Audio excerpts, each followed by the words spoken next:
Hello छात्रों, नमस्कार।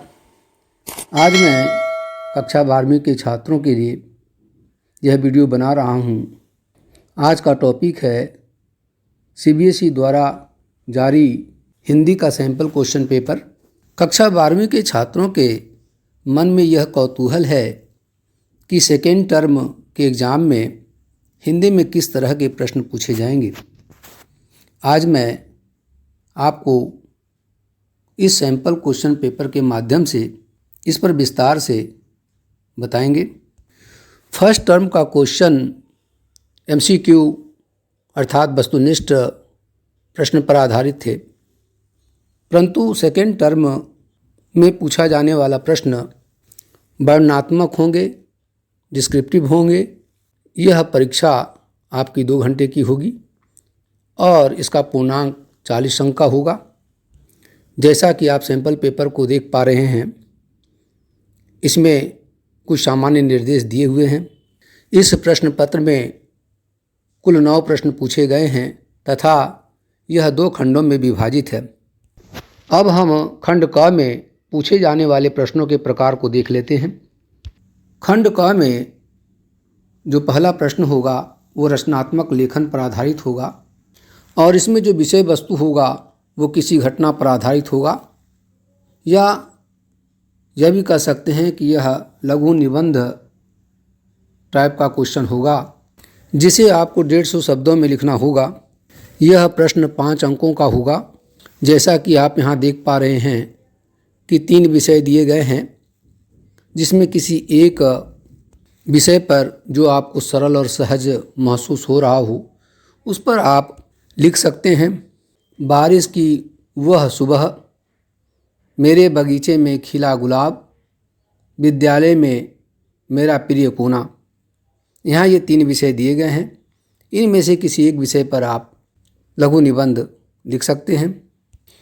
यहाँ 1 अंक इस विषय वस्तु के इंट्रोडक्शन पर होगा, 3 अंक इसके बॉडी पर और 1 अंक भाषा की शुद्धता पर दिया जाएगा। अगला प्रश्न पत्र लेखन पर आधारित होगा। इस सैंपल पेपर में 2 प्रश्न पत्र पर आधारित दिए गए हैं। इनमें से किसी एक प्रश्न का उत्तर आप अपनी सुविधानुसार लिख सकते हैं।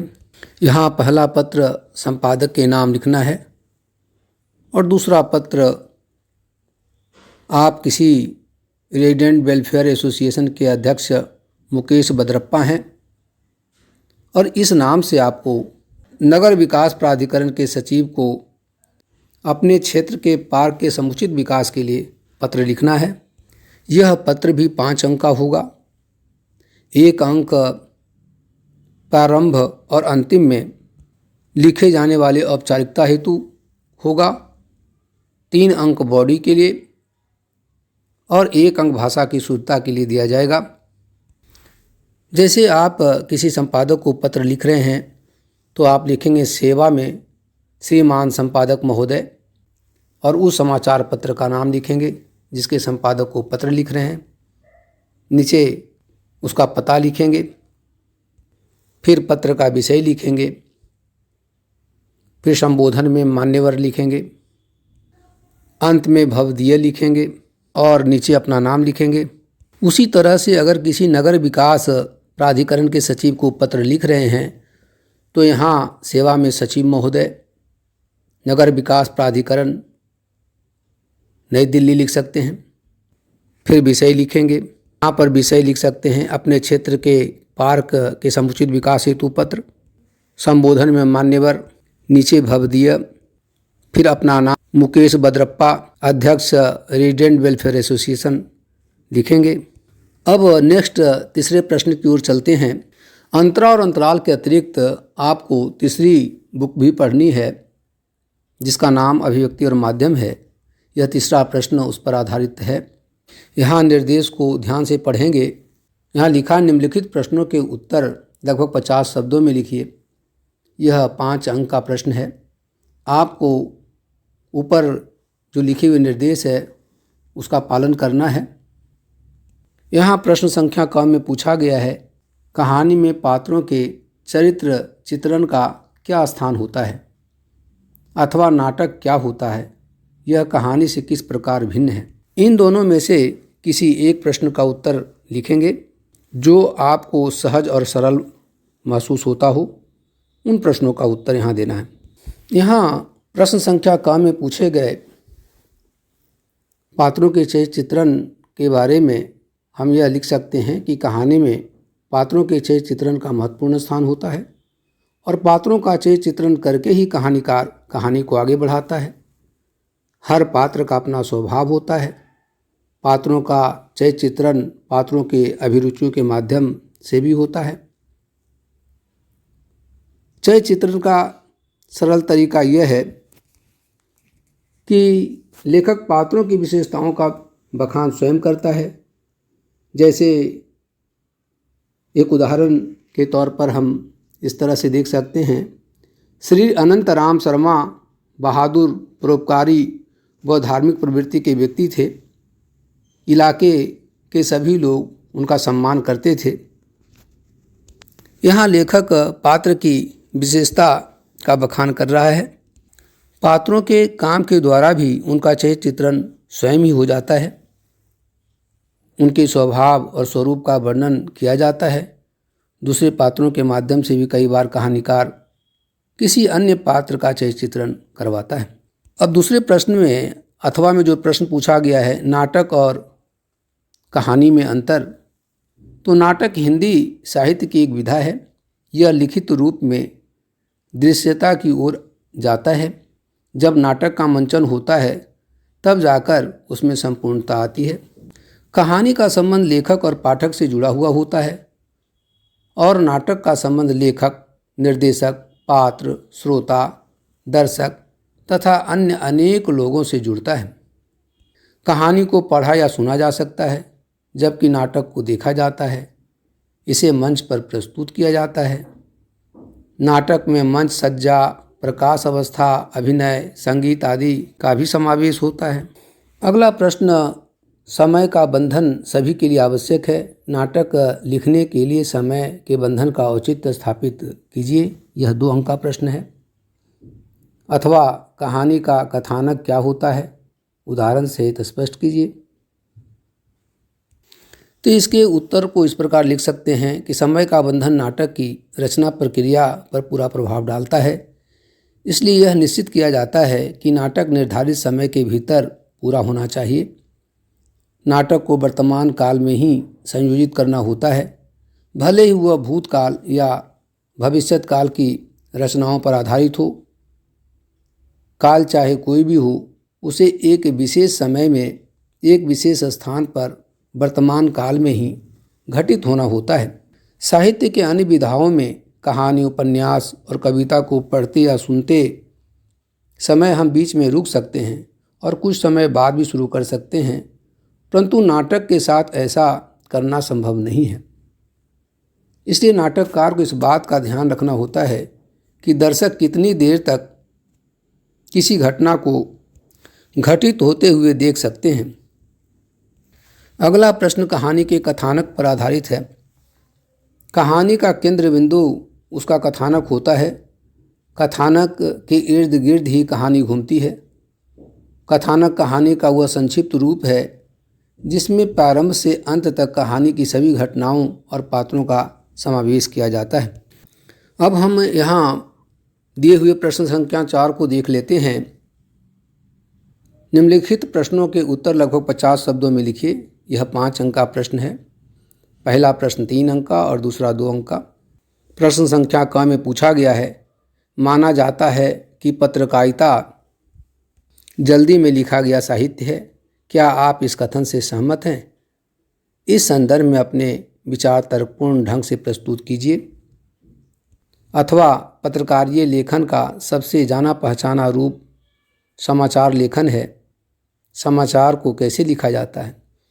ये 2 प्रश्न हैं। इन दोनों में से किसी एक का उत्तर आपको लिखना है। अब हम पहले प्रश्न का उत्तर देख लेते हैं। ऐसा माना जाता है कि पत्रकारिता जल्दी में लिखा गया साहित्य है, परंतु वास्तव में ऐसा नहीं है। पत्रकारिता और साहित्य लेखन में अंतर है। पत्रकारीय लेखन अनिवार्य रूप से तात्कालिकता और अपने पाठक की रुचियों को ध्यान में रखकर लिखा जाने वाला लेखन है। इसके विपरीत साहित्य रचनात्मक लेखन में लेखक को काफ़ी छूट होती है। कहानी, कविता, उपन्यास साहित्यिक लेखन है। पत्रकारीय लेखन में अलंकारिक संस्कृतनिष्ठ भाषा शैली के बजाय आम बोलचाल की भाषा का प्रयोग किया जाता है। पत्रकारीय लेखन की भाषा सरल, सहज और रोचक होती है। अब हम अगले प्रश्न का उत्तर इस तरह से लिख सकते हैं। पत्रकारीय लेखन का सबसे जाना पहचाना रूप समाचार लेखन है। आमतौर पर अखबारों में समाचार पूर्णकालिक और अंशकालिक पत्रकार लिखते हैं, जिन्हें संवाददाता या रिपोर्टर कहते हैं। अखबारों में प्रकाशित अधिकांश समाचार एक खास शैली में लिखे जाते हैं। समाचार लेखन की शैली को उल्टा पिरामिड शैली के नाम से भी जाना जाता है। यह समाचार लेखन की सबसे लोकप्रिय, उपयोगी और बुनियादी शैली है। समाचारों में किसी भी घटना, समस्या या विचार के सबसे महत्वपूर्ण तथ्य को सबसे पहले पैराग्राफ में लिखा जाता है। उसके बाद के पैराग्राफ में कम महत्वपूर्ण सूचना तथा तथ्य दिए जाते हैं। यह प्रक्रिया तब तक जारी रहती है जब तक समाचार खत्म नहीं हो जाता। अब अगले प्रश्न ख को देख लेते हैं। बीट रिपोर्टिंग और विशेषीकृत रिपोर्टिंग में क्या अंतर है, स्पष्ट कीजिए। यह प्रश्न 2 अंक का है। अथवा स्तंभ लेखन क्या है, इसे स्पष्ट कीजिए। इन दोनों में से किसी एक का उत्तर आपको लिखना होगा।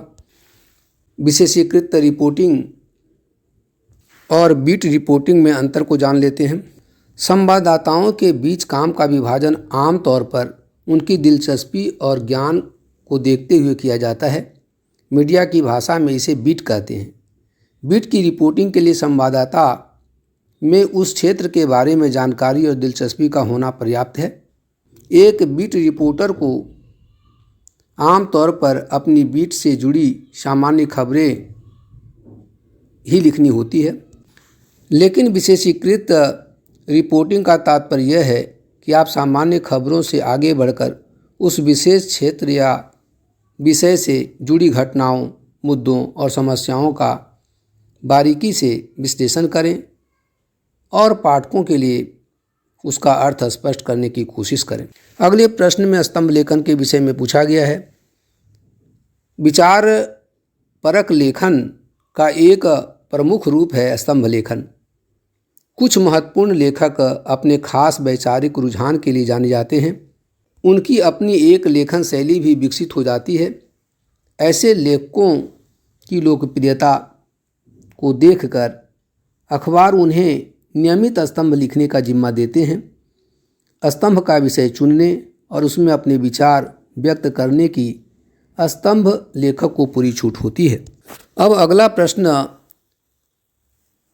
आपके पाठ्य पुस्तक अंतरा के काव्यखंड से पूछा गया है। यहाँ पर प्रश्न 3-3 अंक का होगा। यहाँ जो पहला पद लिखा गया है उसमें प्रश्न में पूछा गया, निम्नलिखित पंक्तियों में निहित काव्य सौंदर्य लिखिए। तो काव्य सौंदर्य लिखते वक्त हमें 2 बातों का ध्यान रखना है। पहले तो भाव सौंदर्य लिखते हैं, उसके बाद उसमें शिल्प सौंदर्य लिखते हैं। पुलकी शरीर सभा भय ठाड़े, नीरज नयन नेह जल बाढ़े, कहब मोर मुनिनाथ निवाहा, एही ते अधिक कहो में कहा। इसका भाव सौंदर्य आप इस तरह से लिख सकते हैं। इस चौपाई में तुलसीदास जी ने भरत की मनोदशा का मार्मिक चित्रण किया है।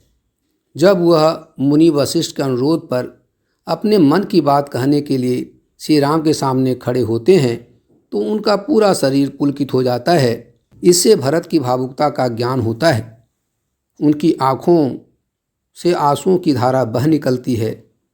उनके मुंह से बोल निकलने बड़े कठिन प्रतीत हो रहे हैं। फिर भी वे कहते हैं, हे मुनिनाथ, जो भी मुझे कहना था उससे अधिक आप कह चुके हैं। मैं इससे अधिक क्या कह सकता हूँ। अब इस पद के शिल्प सौंदर्य को इस तरह से लिख सकते हैं। नीरज नयन नेह और मोर मुनिनाथ में यहाँ अनुप्रास अलंकार है। नीरज नयन नेह जल में रूपक अलंकार है। यहाँ अवधि भाषा का प्रयोग किया गया है।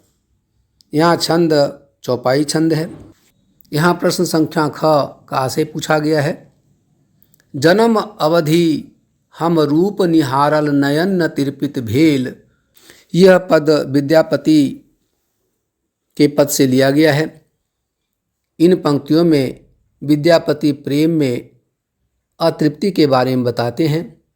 सखी द्वारा प्रेम का अनुभव पूछने पर नायिका सखी को बताती है कि मैं जन्म जन्मांतर से अपने प्रियतम का रूप निहारती चली आ रही हूँ, परंतु अभी तक मेरे नेत्र तृप्त नहीं हुए हैं। प्रियतम का मधुर बोल मेरे कानों में गूंजते रहते हैं, फिर भी ऐसा लगता है कि मैंने उन्हें कभी सुना ही न हो। निष्कर्ष यह है कि सच्चे प्रेम में अतृप्ति बनी रहती है। अब प्रश्न संख्या ग में 12 मासा का प्रतिपाद्य पूछा गया है। इसका प्रतिपाद्य इस तरह से लिख सकते हैं। मलिक मोहम्मद जायसी की काव्य रचना पद्मावत से 12 मासा के अंश में नायिका पर अघन मास और फागुन मास के प्रभाव का वर्णन है। इन मासों में नागमती की विरह दशा का मार्मिक चित्रण किया गया है। अघन में नागमती विरहाग्नि में जलती है और भंवरे और काग के समक्ष अपनी दशा का उल्लेख करती है। पूष मास में नायिका शीत के कारण कांपती प्रतीत होती है। शीत उसके शरीर को कपाता है तो विरह उसके हृदय को। इसमें चकई और कोकिला से नायिका के विरह की तुलना की गई है। नायिका विरह में शंख के समान हो गई है। माघ महीने में जाड़े से हुई नागमती के विरह दशा का मार्मिक वर्णन है। वर्षा का होना तथा पवन का बढ़ना नायिका के विरह को बढ़ा रहा है। फागुन मास में चलने वाले पवन झकोरे शीत को चौगुना बढ़ा रहे हैं। सभी फाग खेलने में मस्त हैं, पर नायिका विरह ताप के कारण संतप्त है। प्रश्न संख्या 6 में निम्नलिखित में से किसी एक प्रश्न का उत्तर लगभग 30 से 40 शब्दों में लिखिए। यह 2 अंक का प्रश्न है। प्रश्न संख्या क में पूछा गया है, अपने द्वारा इस सत्र में पढ़ी किन्हीं 2 कविताओं में प्रयुक्त अलंकारों के महत्व का वर्णन कीजिए। ख में पूछा गया है, वियोगावस्था में सुख देने वाली वस्तुएं भी दुख देने लगती है। गीतावली से संकलित पदों के आधार पर सिद्ध कीजिए। अब इसके उत्तर को देख लेते हैं। यहाँ प्रश्न संख्या ख में पूछे गए प्रश्न का उत्तर इस प्रकार होगा कि सुख काल में सुखदायी प्रतीत होने वाली वस्तुएं भी वियोगावस्था में दुख का कारण बन जाती है। इसका कारण यह है कि हम उन चीज़ों को देखकर उनसे जुड़ी सुखद स्मृतियों में खो जाते हैं। उनसे जुड़े व्यक्तियों का स्मरण हो जाता है। यह बात श्रृंगार और वात्सल्य दोनों अवस्थाओं में उत्पन्न होती है। माता कौशल्या भी अपने पुत्र राम से संबंधित वस्तुओं को देखकर भाव विह्वल हो जाती हैं। वह राम के शीघ्र लौटने की कामना करने लगती हैं। अब प्रश्न संख्या 7 को देख लेते हैं। प्रश्न क, जहाँ कोई वापसी नहीं, पाठ के लिए कोई दूसरा शीर्षक लिखें तथा इसे चुनने के लिए अपने तर्क दें। यहाँ 2 प्रश्नों का जवाब देना है। प्रत्येक प्रश्न 3 अंकों का है। इसके उत्तर लगभग 50-60 शब्दों में लिखने हैं। तो यहाँ क का उत्तर यह होगा, जहाँ कोई वापसी नहीं पाठ यात्रा वृत्तांत शैली में रचित है।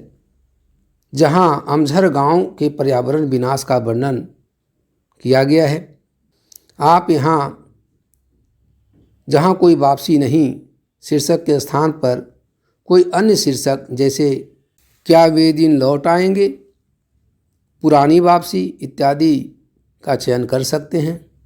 प्रश्न संख्या ख में पूछा गया है, असगर बजाहत द्वारा लिखी लघु कथाओं में से कौन सी लघु कथा आपको सर्वाधिक प्रभावित करती हैं और क्यों, स्पष्ट कीजिए। आपके पाठ्य पुस्तक में असगर बजाहत द्वारा 4 लघु कथाएं लिखी गई हैं। शेर, पहचान, 4 हाथ और साझा। शेर लघु कथा में शेर को सत्ता की व्यवस्था का प्रतीक बनाया गया है। यह सत्ता तभी खामोश रहती है जब तक सब उसकी आज्ञा का पालन करते हों।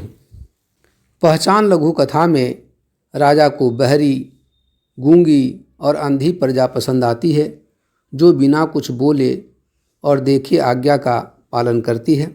4 हाथ कथा पूंजीवादी व्यवस्था में मजदूरों के शोषण को उजागर करती है। साझा में उद्योगों पर कब्जा जमाने के बाद पूंजीपतियों की नज़र किसानों की ज़मीन और उत्पाद पर होने की दशा को दर्शाया गया है।